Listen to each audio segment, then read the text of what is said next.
Okay. So మనం ఇప్పుడు ఆ, నేను యాక్చువల్లీ మీకు చెప్పాలనుకున్న సబ్జెక్ట్ ఇది అన్నమాట.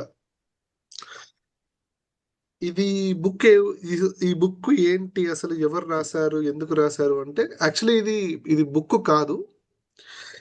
ఆ, అంటే ఇప్పుడు మామూలుగా మనకి ఇప్పుడు టాబ్లెట్స్ ఉంటాయి. టాబ్లెట్స్ అంటే ఇప్పుడు మనకి తాళపత్ర గ్రంథాల్లాగా వాళ్ళు ఎమరాల్డ్ టాబ్లెట్స్ పైన రాస్తారనమాట. ఇప్పుడు తోత్ అని, అతని పేరు తోత్. ఇప్పుడు ఈజిప్ట్ కట్టిన వ్యక్తి ఉన్నాడు కదా, గీజా పిరమిడ్ కట్టింది అతనే. సో అతను ఆల్మోస్ట్ ఒక 50,000 సంవత్సరాల నుంచి వెళ్ళి బతికే ఉన్నాడు. ఇంకా అతను కూడా జ్ఞానం అంటే అతనికి చాలా ఇష్టము. సో అతను ఆల్మోస్ట్ 50,000 సంవత్సరాల కన్నా ఇంకా ఎక్కువే తన జీవితంలో జ్ఞానం అంతా దాన్ని ప్రజలకి అంటే ఒక భద్రపరచాలని నిర్ణయించుకున్నాడు. అతను రాసిన అంటే ఇప్పుడు మనకి భగవద్గీతలో అర్జునుడికి కృష్ణుడికి మధ్యలో డిస్కషన్ ఉంటుంది కదా, question answer question answer question answer లాగా. ఇది తండ్రి కొడుకులకు ఉంటుంది అనమాట. ఓకేనా. హర్మిస్ అనేది అతనికి చాలా పేర్లు ఉన్నాయి. హర్మిస్ అని, తోత్ అని, వాళ్ళ అబ్బాయి టాత్. సో తండ్రి కొడుకుల మధ్య డిస్కషన్ లాగా ఉంటుంది ఇది బుక్. ఈ బుక్ కూడా మీకు పంపిస్తాను. మీకు ఎవరైనా ఇంట్రెస్ట్ ఉంటే చదువుకోండి. కానీ ఇది కొంచెము ఓల్డ్ ఇంగ్లీష్ అన్నమాట. ఇది ఇది మనకి ఇప్పుడు ఉండే ఇంగ్లీష్ కాదు, ఇది ఓల్డ్ ఇంగ్లీష్. సో మనం ఏం చేస్తామంటే మనము చాట్ జీపీటీ యూస్ చేసి మనము బైబిలికల్ లాంగ్వేజ్ అండి. అంటే ఫర్ ఎగ్జాంపుల్ ఎలా ఉంటుంది అంటే బైబిల్ లాంగ్వేజా? బైబిల్ లాంగ్వేజ్ లాగా ఉంటుంది. బైబిల్ లాంగ్వేజ్ లాగా ఉంటుంది అనమాట. సో ఫస్ట్ మనము ఇందులో ఏమంటాడంటే, oh my son, right this first book for both humanity sake and for pity towards God. అంటే మానవ జాతి కోసము మరియు దేవుడు యందు డివోషన్. అసలు దేవుడు అంటే ఏంటి, దేవుడి పట్ల భక్తి డివోషన్ ఉన్న వాళ్ళు, సెర్చ్ చేసే వాళ్ళ కోసం ఈ బుక్ రాయి అని అతను చెప్తున్నాడు అనమాట. ఓకేనా. సో మనము చాట్ జీపీటీలో మనము కొన్ని వర్డ్స్ మనకి డిస్టర్బెన్స్ వస్తుంది. ఓకే, ఒకటి మ్యూట్ చేశాను నేను.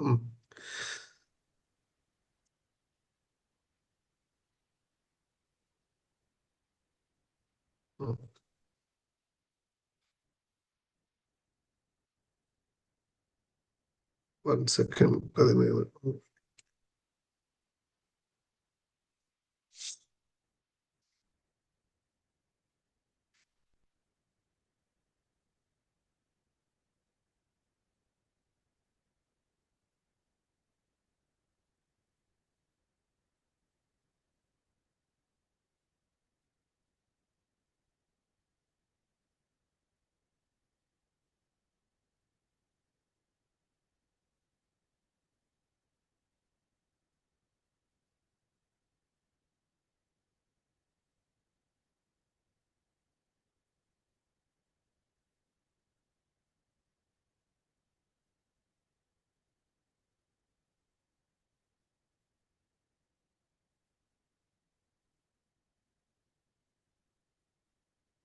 ఓకే. ఇప్పుడు సింప్లిఫైడ్ గా చూసుకుందాం. ఓకేనా.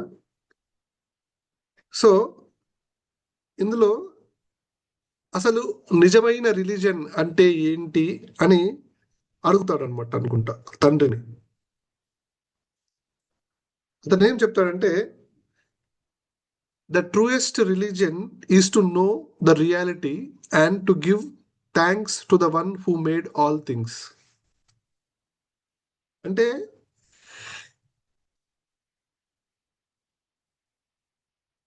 ఉన్నది ఉన్నట్టుగా రియాలిటీని తెలుసుకోవడము, దాన్ని సృష్టించిన వ్యక్తికి థ్యాంక్స్ చెప్పుకునేదే రిలీజియన్ అని చెప్తూ ఉంటాడు ఒక ఫస్ట్ పాయింట్లో.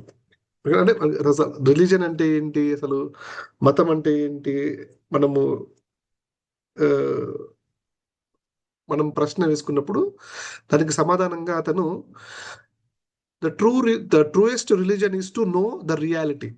అంటే ఏ మతమైనా సరే ట్రూయెస్ట్ రిలీజియన్, ఇప్పుడు మనకి ఎన్నో మతాలు ఉన్నాయి, అందులో ట్రూయెస్ట్ రిలీజియన్ ఏది అని మనము ప్రశ్నించుకున్నప్పుడు దానికి సమాధానం ఏంటంటే the truest religion is to know the reality. వాస్తవాన్ని ఉన్నది ఉన్నట్లుగా తెలుసుకోవడమే ట్రూయెస్ట్ రిలీజియన్. ప్లస్ దానికి ఆ రియాలిటీని అలా తయారు చేసినటువంటి ఆ ఫోర్స్ ఏదైతే ఉందో దానికి ధన్యవాదాలు చెప్పుకోవడము అని అతను ఫస్ట్ లైన్లో చెప్పాడు. నెక్స్ట్ ఏమన్నాడు, I asked father how should a man live well since nothing here seems to true. తండ్రి, మనిషి ఎలా జీవించాలి, బాగా ఎలా జీవించాలి, ఇక్కడ ప్రతిదీ వాస్తవం లాగా లేదు అని తండ్రి అడుగుతున్నాడు.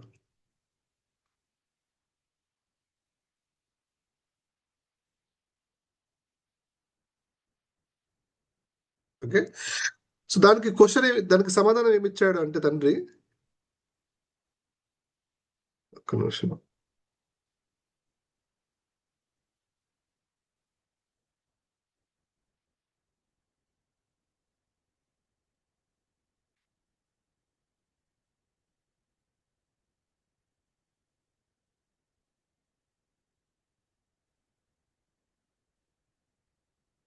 ఓకే,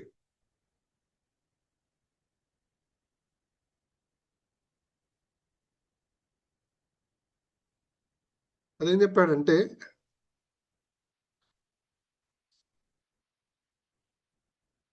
ఈ రిలీజియన్ బి పాయియస్ అంటే అంటే మీనింగ్ ఏంటంటే devoted to God showing sincere respect.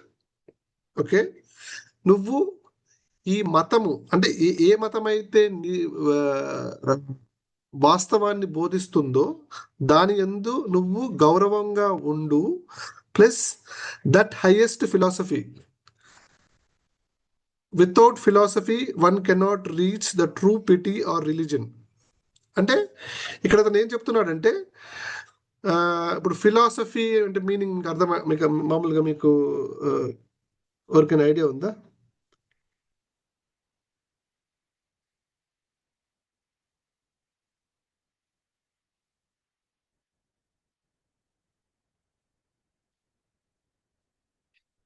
Philosophy అంటే ట్రూత్, విజ్డమ్, నాలెడ్జ్. అర్థమవుతుంది ఇక్కడ? అంటే that is the highest philosophy. Meaning ఎవరికైతే వాస్తవము, నాలెడ్జ్ గురించి, హైయెస్ట్ నాలెడ్జ్, హైయెస్ట్ విజ్డమ్ ఉన్న వాళ్ళు, వితౌట్ దట్ ఆ వాస్తవం, ఆ నాలెడ్జ్ లేని వాళ్ళు రిలీజియన్ అంటే ఏంటిది, రియాలిటీ ఎలా ఉందో చెప్పే, వాస్తవంగా ఎలా ఉందో చెప్పే ఒక మనిషి కానీ సంస్థ కానీ అనుకోవచ్చు. సో దాని యందు నువ్వు నిజంగా నువ్వు రెస్పెక్ట్ చూపించలేవు అని చెప్తున్నాడు. సింపుల్ వర్డ్స్లో చెప్పాలంటే అంటే నువ్వు ప్రతిదీ ఎలా పనిచేస్తుందో తెలుసుకోవాలి, తెలుసుకునే చెప్పే మనుషులు, సంస్థ, అదే నిజమైన రిలీజియన్. దాని ద్వారానే నువ్వు, ఆ జ్ఞానం ద్వారానే నువ్వు ఎలా మంచిగా బతకాలి అని తెలుసుకోగలుగుతావు అని అర్థం. ఓకేనా? కొంచెం స్లోగా ఉంటుంది కానీ ఇది చాలా అంత డెప్త్ సబ్జెక్ట్, మనం మెల్లిమెల్లిగా వింటూ ఉందాం. ఓకే, నెక్స్ట్ లైన్ ఏమంటున్నాడంటే who ever studies the nature of things and how they ordered by for what purpose will give thanks to the creator as a good father, caring nurse and a faithful steward. ఎవరైతే ప్రకృతి ఎలా పనిచేస్తుంది, ప్రకృతి ఎలా ఒక క్రమబద్ధంగా అమర్చబడింది, ఎవరి ద్వారా, ఎవరి కోసము అని తెలుసుకుంటాడో అతను అది సృష్టించిన యొక్క సృష్టికర్తకి అదొక తండ్రిలాగా తను ఎప్పుడూ ధన్యవాదాలు తెలుపుకుంటాడు. ఎలా అయితే ఒక నర్సు, కేరింగ్ నర్స్ అయితే ఎలా అయితే చూసుకుంటుందో ఒక వ్యక్తిని, అలా అంటే చూడండి, మీరు ఎప్పుడు విజ్ఞానవంతులు అవుతారు? ఎప్పుడు ఇప్పుడు హైయెస్ట్ ఫిలాసఫీ తెలుసుకోవాలి అంటే ఎలా సాధ్యం? అంటే హైయెస్ట్ ఫిలాసఫీ తెలుసుకునే ఏంటిది, నేచర్ ఎలా పనిచేస్తుంది అనేది తెలుసుకోవాలి ఫస్ట్.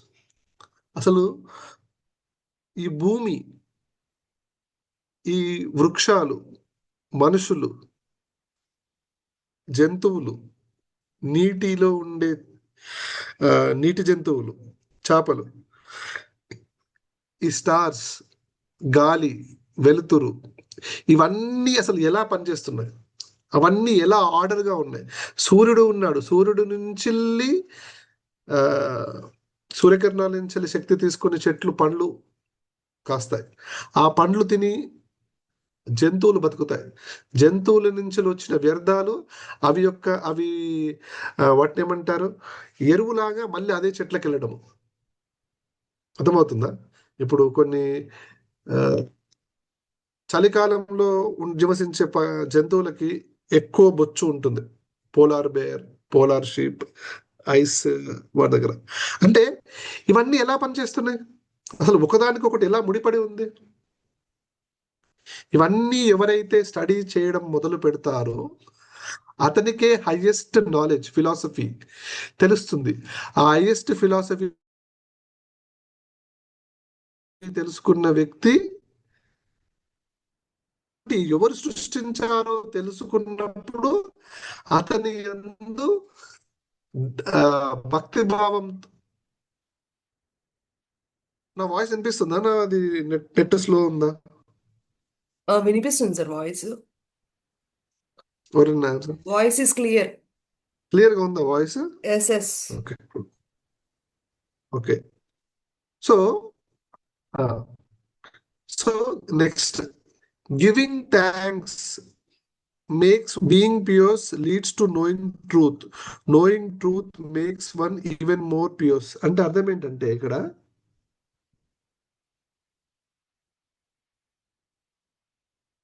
ఎవరికైతే ఈ ఎంటైర్ రియాలిటీ, ఈ ప్రకృతి ఇవన్నీ ఒకదాని మీద ఒకటి ఎలా ఆధారపడి ఇంటర్లింక్ అయి ఉన్నాయో అదంతా చూసినప్పుడు, దాన్ని సృష్టించినటువంటి ఆ భగవంతుణ్ణి చూసినప్పుడు అసలు ఎంత అద్భుతంగా సృష్టించావు నువ్వు, అసలు నీ సృష్టికి నేను ముగ్ధుడినైపోయాను అని తెలుసుకుంటాడు. అర్థమవుతుందా?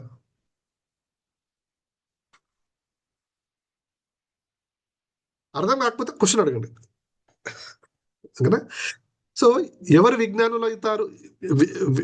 అత్యంత తెలివైన విజ్ఞానం కావాలి అంటే ఇది చదవాలి అంటున్నాడు. అర్థమైందా? ఓకే, ఇప్పుడు మనము ఫస్ట్ క్లాస్లో అసలు దేవుడు ఎలా తయారయ్యాడు, శూన్యము నుంచి ఒకటి రెండుగా, రెండు నాలుగుగా, నాలుగు ఎనిమిదిగా, ఎనిమిది 16గా, 16 32 నుంచి 46 లాగా తయారైనప్పుడు, అది ఒక మెటాట్రాన్ క్యూబ్ ఫార్మ్ అయినప్పుడు 5 ప్లాటానిక్ సాలిడ్స్ తయారైతాయి. 5 ప్లాటానిక్ సాలిడ్స్ అవి ఒకటి అగ్నిలాగా, భూమి, earth, fire, ether, water, air, ఈ పంచభూతాల నుంచి మినరల్ కింగ్డమ్ తయారైంది. ఆ మినరల్ కింగ్డమ్ ని బేస్ చేసుకొని ప్లాంట్ కింగ్డమ్ తయారైంది. ఆ ప్లాంట్ కింగ్డమ్ ని బేస్ చేసుకొని యానిమల్ కింగ్డమ్ తయారైంది. ఆ యానిమల్ కింగ్డమ్ ని బేస్ చేసుకొని హ్యూమన్ కింగ్డమ్ తయారైంది. ఆ హ్యూమన్ కింగ్డమ్ ని బేస్ చేసుకొని అలా అలా అలా మనము తెలుసుకోవచ్చు. నిజానికి యాక్చువల్లీ ఇలా జరగదు, కింది నుంచి పైకి జరగదు. ఆపరేషన్ ఎప్పుడైనా పై నుంచి కింది జరుగుతుంది. కానీ అంటే ఇప్పుడు ఎలా చెప్పాలంటే, ఇప్పుడు గుడ్డు ఉంటుంది, కోడి గుడ్డు. కోడి గుడ్డులో ఫస్ట్ గుడ్డు ఔటర్ లేయర్ తయారవుతుంది, చిన్నగా ఉంటుంది ఔటర్ లేయర్ గుడ్డు. లోపల ఇప్పుడు ఫర్ ఎగ్జాంపుల్ కోడిగుడ్డు కాదు, మనం మనిషి పిండమే తీసుకుందాం, ఓకేనా. ఫస్ట్ అది ఓవమ్ స్పర్మ్ కలిసినప్పుడు ఒక చిన్న బాల్ అవుతుంది, ఓకేనా. లోపల డివిజన్ అవుతుంది, 1 సెల్ బై 2 సెల్ అవుతుంది, 2 బై 4 అవుతుంది, 4 బై 8 అవుతుంది, డబల్ డబల్ అవుతుంది. అలా అయినప్పుడు లోపల పెరుగుతున్న లేయర్ పెరుగుతుంది, అర్థమవుతుందా. లోపల మ్యాటర్ ఎక్కువ అవుతున్నప్పుడు బయట ఉన్న లేయర్స్ దానికి సపోర్టివ్ గా లేయర్ ఎక్కువ అవుతుంటుంది. అంటే ఫస్ట్ భగవంతుడు తయారవుతాడు, తర్వాత లోపల ఏం కావాలో అతను కలగంటాడు. ఆ కళ నెరవేరేటప్పుడు ఆ కళని కన్స్ట్రక్ట్ చేసేటప్పుడు ఆ కళకి తగ్గట్టుగా తను ఎక్స్పాండ్ అవుతాడు. సో ఎవరైతే నెక్స్ట్ పాయింట్ ఏంటంటే ఇదంతా ఎలా పనిచేస్తుందో తెలుసుకున్నప్పుడు తను ఒక్క నిమిషం ఎవరు ఫోన్ చేస్తున్నారు, ఒక్క నిమిషం మీరు రికార్డింగ్ పాజ్ పెట్టండి. Hello, okay.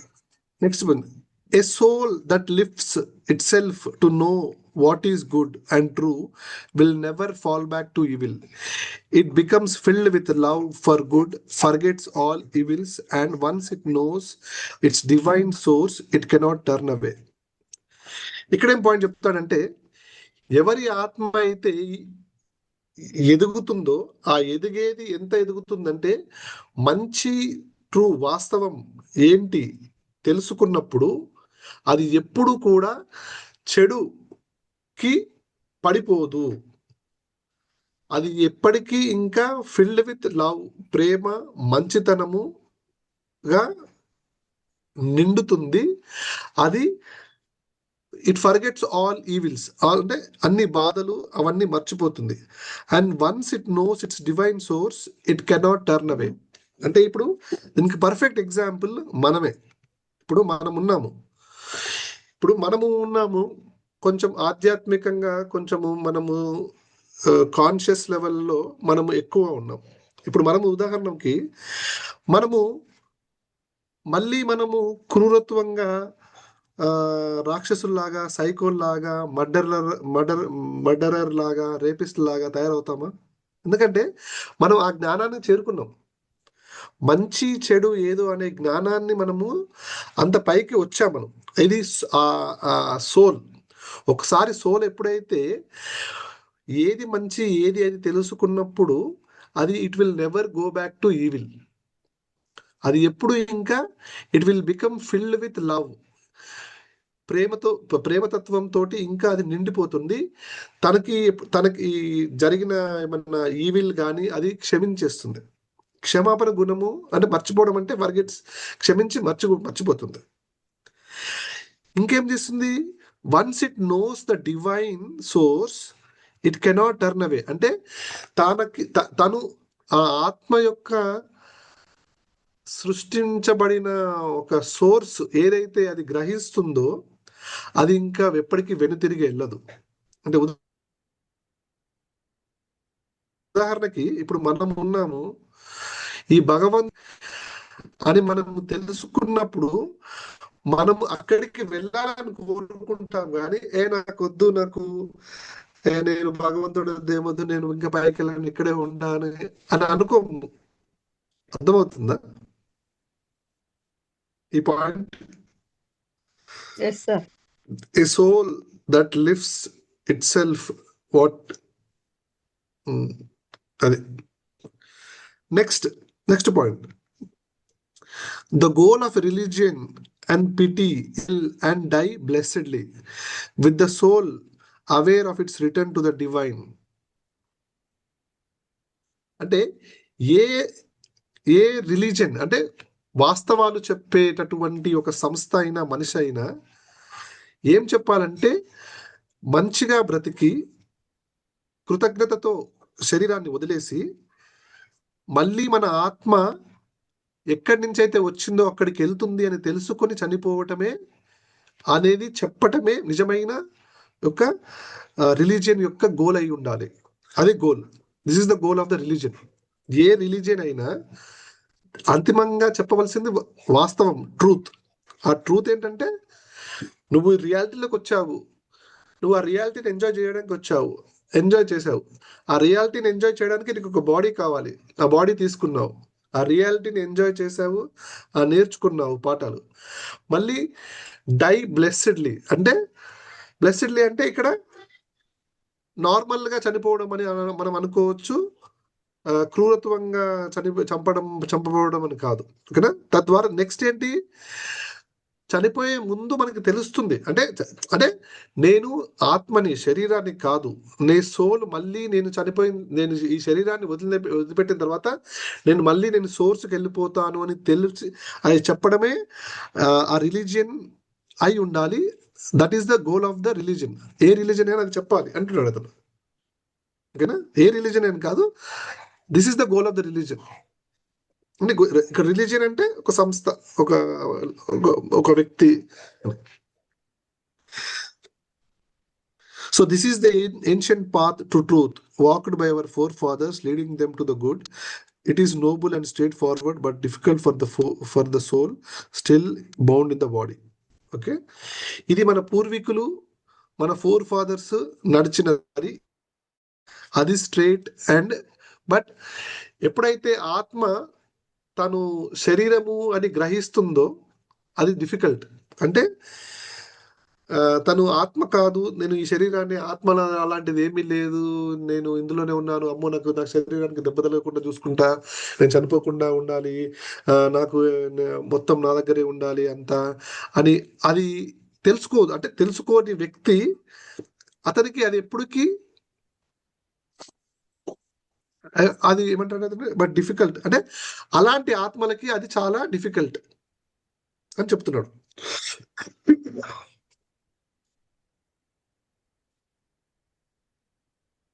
ఓకే, ఫస్ట్ మొదట soul must struggle against itself. There is a conflict, one part striving upwards to the good and while the other clinging to the evil. So ఇక్కడ చూడండి, మనకి ఇక్కడ three parts ఉంటాయి. ఇక్కడ మనకి three ఏంటంటే, మనము, మన లోవర్ సెల్ఫ్, హయ్యర్ సెల్ఫ్. ఓకేనా? అంటే ఎలా చెప్పాలి ఇప్పుడు మీకు, లోవర్ సెల్ఫ్, మిడిల్ మనము, హయ్యర్ సెల్ఫ్. అంటే లోవర్ సెల్ఫ్ అంటే బాడీ అవసరాలు, బాడీ మనకి ఆకలి, మనకి ఇంకేమంటారు, సెక్స్, నిద్ర, మంచి రుచికరమైన భోజనము, మంచి ఎంటర్టైన్మెంట్, ఇవి ఎప్పుడు కిందికి లాగడానికి. ఇంకొకటి ఉంటుంది ఏంటిది, అది ఎప్పుడు పైకి లాగడానికి ట్రై చేస్తుంది, గుడ్, ఈ మంచి కోసం. సో ఇది ఎప్పుడు కాన్ఫ్లిక్ట్ ఉంటుంది సోల్కి, ఏ బాడీలోకి ఎంటర్ అయినా కూడా. అది ఆ స్ట్రగుల్ అనేది, నువ్వు ఆ ఆత్మ అనేది ఆ పోరాడి లోవర్ సెల్ఫ్ నుంచి వెళ్ళి హయ్యర్ సెల్ఫ్కి అది వెళ్ళాలి అన్నాడు. The soul must struggle against itself. అర్థమవుతుందా? ఇది ఈ పాయింట్లో చెప్తున్నాడు. ఓకేనా? నెక్స్ట్ చెప్తాడు, the good longs for freedom while evil desires bondage. Victory is uneven. The soul that ascent towards the good wins true liberty while the part bounds to evil remains enslaved. ఇక్కడ ఏం చెప్తున్నాడంటే, మంచి అనేది నీకు freedom వైపు తీసుకెళ్తుంది, evil desires అనేది శరీరానికి కట్టిపడేస్తుంది. విక్టరీ ఈజ్ అన్ఈవెన్ అంటే ఇక్కడ జయాపజయాలు ఒకేలా ఉండవు. ఏదైతే సోలు మంచి వైపు అంటే హయ్యర్ సెల్ఫ్ వైపు ప్రయాణం చేస్తుందో, తను నిజమైన స్వేచ్ఛ, తనకి నిజమైన స్వేచ్ఛ లభిస్తుంది. ఎప్పుడైతే సోలు శరీరానికి, నేను శరీరమే మాత్రమే, నాకు శరీర అవసరాలే కావాలి అనుకున్నప్పుడు, అది ఎప్పుడు ఆ శరీరంలో బందీ అయిపోతుంది. అర్థమవుతుందా? సో సింపుల్గా ఏం చెప్పాడంటే ఇతను, the religion is not ritual but a pursuit of truth, gratitude to the creator and the soul's struggle to rise above its lower nature. The path is hard but leads to the freedom of goodness and blessed. మీకు for example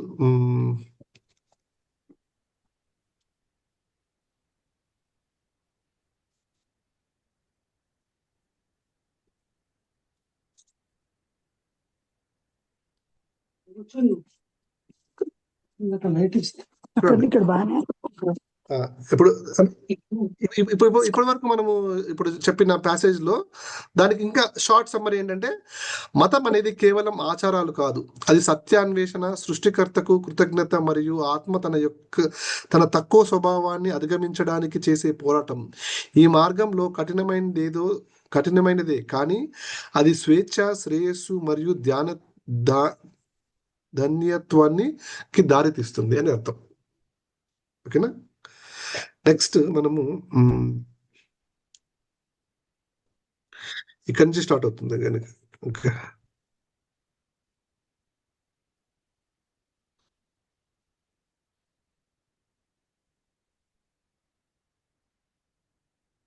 నేను AI use చేసి మీకు చెప్తున్నాను ఇది. మనం ఇలా కూడా వాడుకోవాలి. మీరు ఏఐని వాడుకొని మీరు బుక్స్ చదువుకోవాలి.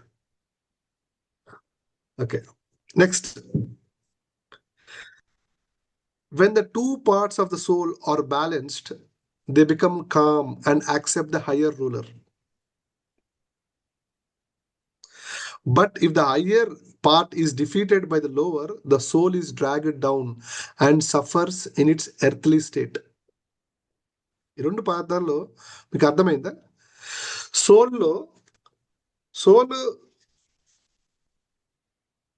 ఆత్మ హయ్యర్ సెల్ఫ్ కి కనెక్ట్ అయి ఉంటుంది, లోవర్ సెల్ఫ్ కి కనెక్ట్ అయి ఉంటుంది మన బాడీలో ఉన్నప్పుడు. అవి రెండు బ్యాలెన్స్డ్ గా ఉన్నప్పుడు they become calm and accept the higher. అంటే ఇప్పుడు ఇద్దరు సమానమైన వ్యక్తులు ఉన్నప్పుడు బలంలో అక్కడ పోటీ జరగదు. ఓకే, నాకన్నా నువ్వు బలంలో సమానం, కానీ నువ్వు తెలివిలో ఎక్కువ, సో నువ్వే లీడ్ చెయ్యి. అర్థమవుతుందా? Two parts of the soul అంటే ఏంటి సార్? ఆ two parts of the soul అంటే two parts of the soul అంటే మనకి ఇక్కడ higher self and lower self. అంటే శరీరం కోరుకునే శరీర అవసరాలు in the part. Lower bodies and higher bodies it seems. Okay, అలా two parts of the soul are balanced, they became calm and accept the higher ruler. Okay, but if the higher part is defeated by the lower, the soul is dragged down and suffers in its earthly state. ఎప్పుడైతే ఈ lower self higher self ని defeat చేసి, అంటే నీ శరీరానికి సంబంధించినటువంటి అవసరాలని నువ్వు కంట్రోల్లో చేసుకోలేనప్పుడు నీ ఆత్మ ఎదగదు అని మనకి అర్థం వచ్చేలాగా చెప్తున్నాడు. అర్థమవుతుందా? Next, my son, this is the guide to the true path. You must rise above the body before the end, win victory in this life of struggle, and then return to the divine. కుమారా, ఇది సరైన path. నువ్వు నీ శారీరక అవసరాలు, కోరికలని control చేసుకునే స్థాయికి నువ్వు ఎదగాలి. ఎదిగి ఈ శరీరం బాండేజ్ నుంచి నువ్వు విజయాన్ని పొందినప్పుడే నువ్వు డివైన్ సోర్స్ కి వెళ్ళగలుగుతావు అని. Then return to the divine అని అర్థం. Now my son, I will briefly explain the nature of things. Listen carefully and remember what you hear. కుమారా, ఇప్పుడు నేను నేచర్ అసలు ఎలా పనిచేస్తుంది నీకు అంత వివరంగా చెప్తాను, జాగ్రత్తగా విను. ఓకేనా? ఇవన్నీ ఒక్కొక్కటి లైన్ ఉంటుంది. ఇప్పుడు ఇది ఒక్కొక్క లైన్ జస్ట్ సింపుల్ ఒక వన్ లైన్ లా ఉంటుంది, కానీ మనము దీంట్లో నుంచి కొన్ని వందల కోట్ల ఎగ్జాంపుల్స్ తీసుకోవచ్చు. అంటే అన్ని ఫినామినా, అంటే అన్నిట్లలో ఉండే ఆ ప్రక్రియని ఒక చిన్న వర్డ్ లాగా చెప్పడం జరుగుతుంది అతను. అర్థమవుతుంది? ఓకే, ఫస్ట్ చూసుకుందాం. All things that are moved, only that which is not is unmovable. ఇది చూడండి, మీకు ఇది ఏమర్థమైంది చాలా మందికి చెప్పండి సింపుల్ లైన్ లో. ఇప్పుడు నేను చేశాను కదా, all things that are moved only that which is not is unmovable. ఇది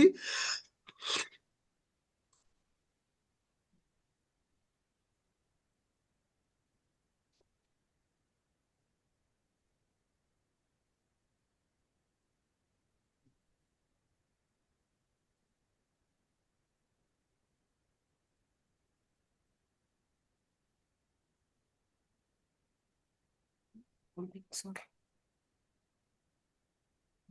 Things are exist in motion.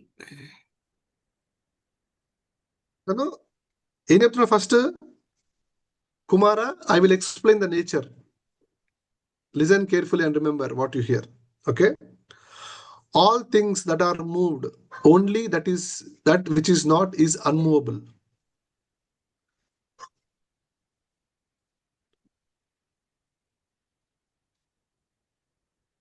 చూడండి, ఇప్పుడు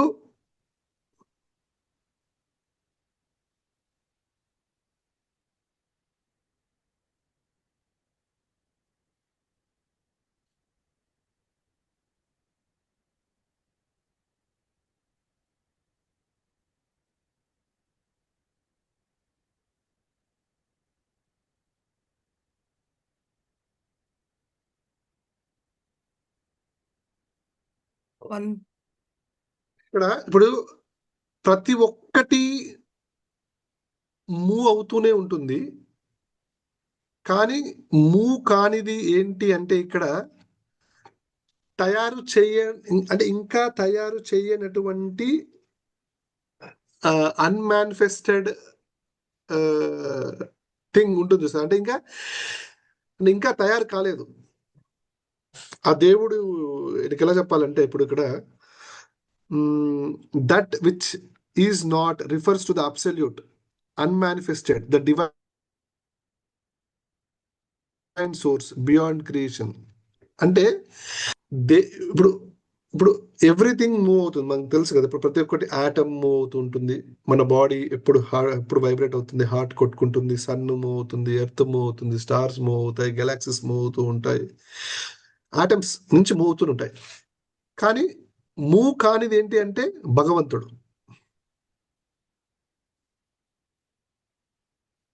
ఇంకా తయారు కానటువంటిది అని అతను చెప్తున్నాడు. అంటే ఇప్పుడు మనం ఎలా చెప్పుకోవచ్చు అంటే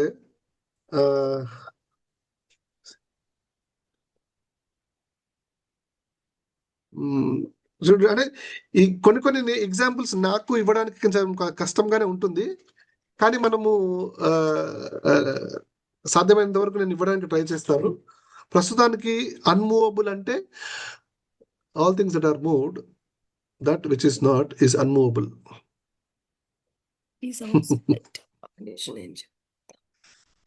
సో జమిని మనం ఒక్కొక్కసారి ఒకటే చాట్ జీపీటీ కాకుండా మనము వేరే చాట్ జీపీటీ కూడా యూజ్ చేసి మనము అడగచ్చు.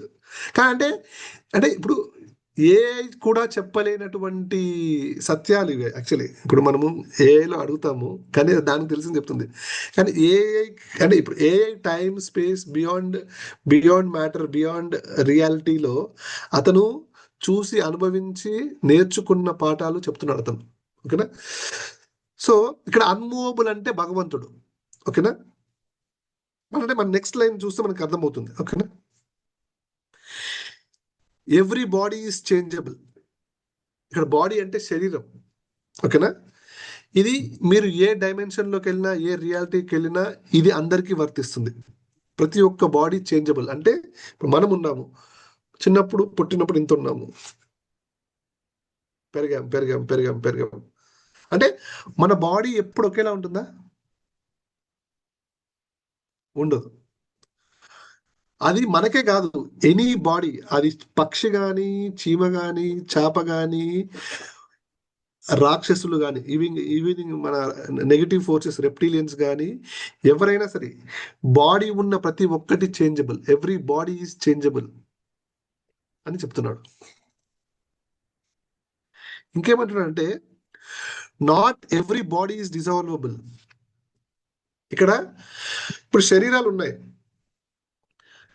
ఈ శరీరాలలో ప్రతిదీ కరిగిపోదు. ఇప్పుడు మనము పాతి పెడితే కరిగిపోతాము. కొన్ని ఉంటాయి, అవి కరిగిపోవు అని చెప్తున్నాడు. మరి దాంట్లో ఎగ్జాంపుల్ ఏంటో నాకు తెలీదు, కానీ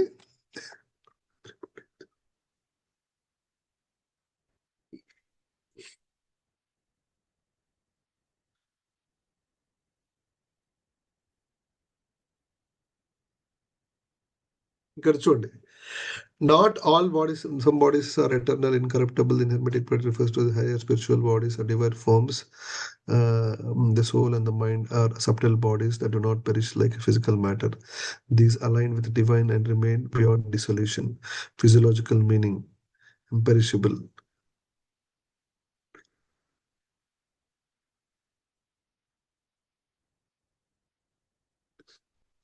Earthly dissolves back to elements, spiritual bodies one intact, returns to the source. Okay. అంటే ఇక్కడ మనం ఏం చెప్పుకోవచ్చు అంటే, ఇక్కడ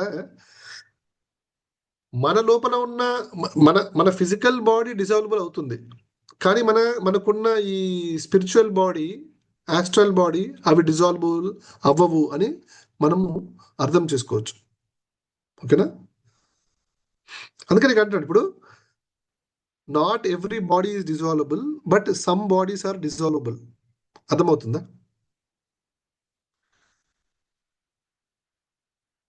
next, every living thing is not mortal. అంటే జీవించే ప్రతి ఒక్క థింగ్ అన్ని చచ్చిపోవు. అంటే నాట్ మోర్టల్ అంటే అన్ని చనిపోయేటివి కాదు అని అర్థం. Not every living thing is immortal. ఇక్కడ అతను నెగేషన్ లో చెప్తున్నాడు. నెగేషన్ లో అంటే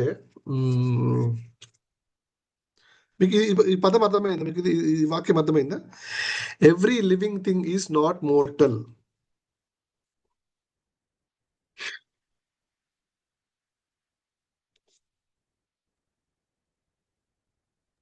మార్టల్ ఇమ్మోర్టల్ అంటారు కదా సార్, అంటే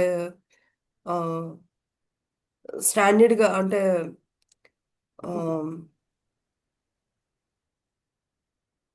లైఫ్ లాంగ్ లేకుండా.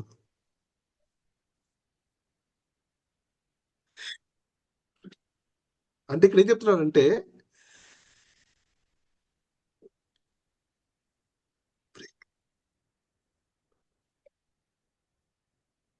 Every living thing is not mortal, not every living thing is immortal. అంటే కనిపించే ప్రతి ఒక్కరూ చనిపోరు అని అర్థము. నెక్స్ట్ లైన్ ఏంటంటే, not every living being is immortal, ప్రతి ఒక్కరు ఇమ్మోర్టల్ కాదు. అర్థమవుతుందా? అన్ని పూర్తిగా శాశ్వతంగా ఎప్పటికీ బ్రతకవు అని ఒక అర్థం వస్తుంది. అంటే సింపుల్ గా చెప్పాలంటే, ఇక్కడ లివింగ్ థింగ్స్ లో కొన్ని ఇమ్మోర్టల్ ఉన్నాయి, కొన్ని నాన్ ఇమ్మోర్టల్ ఉన్నాయని అర్థం. ఈ రెండింటికి మీనింగ్ ఏంటంటే, కొన్నిటికి చావు లేదు, కొన్నింటికి చావు ఉంది అని చెప్తున్నాడు సింపుల్ గా.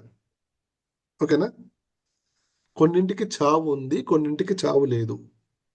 ఇప్పుడు జీవరాశులలో డౌట్ ఉంటుంది, సార్ అన్ని జీవులు చచ్చిపోతాయి అంటే అన్ని జీవులు చచ్చిపోవు, కొన్ని జీవులు చచ్చిపోతాయి, కొన్ని జీవులు చచ్చిపోవు అని అర్థం. ఓకేనా?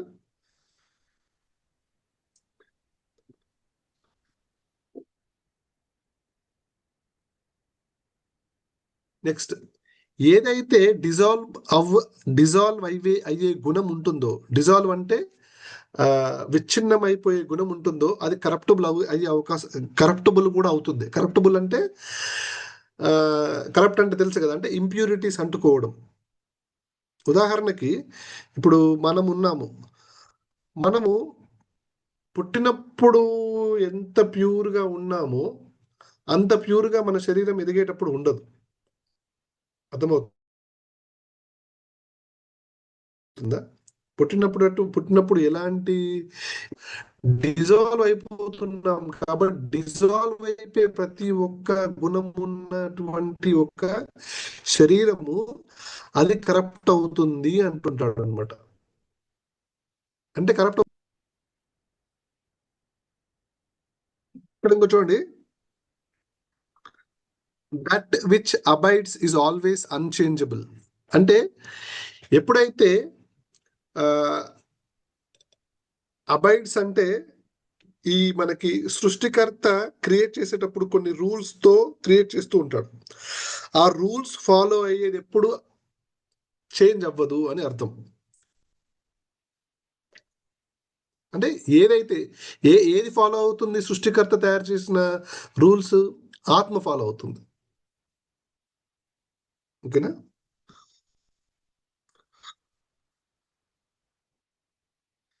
That which is always made is corrupted. ఇక్కడ that which is always made always corrupted అంటే మనకి చాట్ జీపీటీ ఏమి ఇస్తుందో చూద్దాం.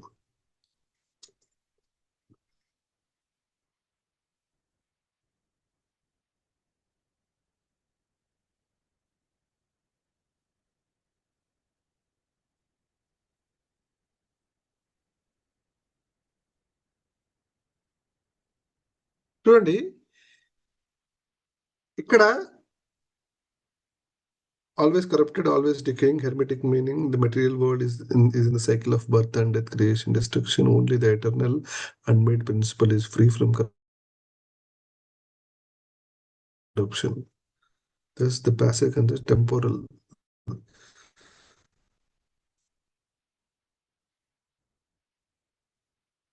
That which is always made is always corrupted. అంటే ఎప్పుడు తయారయ్యేది always made, that which is ఎప్పుడు తయారయ్యేటటువంటిది ఈజ్ ఆల్వేస్ కరప్టెడ్. అంటే కరప్టెడ్ అంటే ఇక్కడ మనకి మీనింగ్ చేంజ్ అవుతూ ఉంది అని అర్థం. ఇప్పుడు ఫర్ ఎగ్జాంపుల్ మన ఉదాహరణకి ఇప్పుడు మనం ప్రకృతి తీసుకోండి. ఇప్పుడు మనము ఉన్నాము, పెళ్ళిళ్ళు చేసుకొని పిల్లలకి అంటాము, వాళ్ళు ఎగ్జాక్ట్ మనలా ఉంటారా? కొంచెం అటు ఇటుగా ఉంటారు, ఫేస్ కట్స్. వాళ్ళ పిల్లలు ఎగ్జాక్ట్ వాళ్ళలా ఉంటారా? ఉండరు. అంటే మనం ఎన్ని తరాలు తీసుకున్నా కూడా ఇక్కడ సేమ్ నాలాగా నా కొడుకులాగా వాడి కొడుకులాగా ఉంటారా? అది ఎప్పుడూ కరప్ట్ అవుతూ ఉంటుంది, మారుతూ ఉంటుంది. And that which is always made అంటే ఎప్పుడు తయారయ్యేటటువంటిది అది ఎప్పుడు కరప్ట్ అవుతుంది. కరప్ట్ అంటే ఉన్నట్టు ఉండదు అనే అర్థం. ఓకేనా? అదొక అంటే ఇక్కడ ఒక్కొక్క statement multiple exams multiple context లోకి ఈ రూల్ ఖచ్చితంగా అప్లై అవుతుంది. నేను ఇప్పుడు ఇచ్చింది ఒక ఎగ్జాంపుల్, ఇంకా మీరు చాలా ఎగ్జాంపుల్స్ తీసుకోవచ్చు, దానికి కూడా ఇదే వర్తిస్తుంది.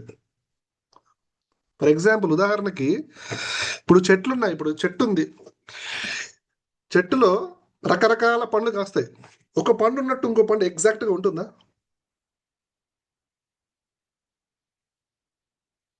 ఉంటుందా? ఉండదు.